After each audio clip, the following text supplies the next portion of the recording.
Donc, on poursuit avec le vocabulaire qui est en lien avec l'algèbre.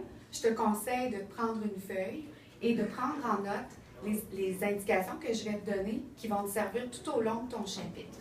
D'abord, je vais revenir sur des trucs qui sont un peu plus faciles pour toi, des choses que tu as vues en secondaire 1. Donc, c'est important de savoir c'est quoi une somme, c'est quoi une différence.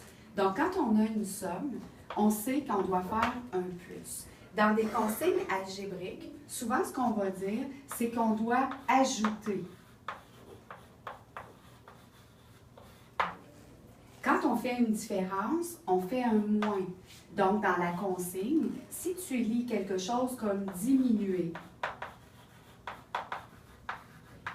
ou encore le mot retrancher, c'est que tu sais à ce moment-là que tu dois faire un moins. Ce qui est important que tu comprennes, c'est que si on te donne une variable et que là, tu dois additionner ou encore soustraire, l'addition ou la soustraction va se faire après ta variable. Ensuite, on a aussi le produit. Le produit, on sait que c'est quand on fait un fois. Malheureusement, en algèbre, on ne peut pas garder le fois comme ça parce qu'on se mêlerait avec la variable x. Donc, souvent, on va utiliser le petit picot. Ou bien, ce qu'on peut faire, c'est coller un chiffre avec une lettre.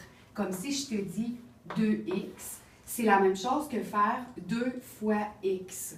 Donc, l'algèbre, c'est un peu comme les adultes. Quand les adultes se collent, ils se multiplient.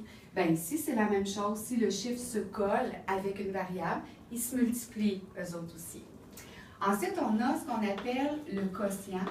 Le quotient, tu as besoin de ton quotient intellectuel pour comprendre ce que c'est. Le quotient, c'est quand on fait un divisé. Donc ça, c'est nos 4 opérations de base que tu vois depuis le primaire. Prends-les bien en note parce que tu vas en avoir de besoin.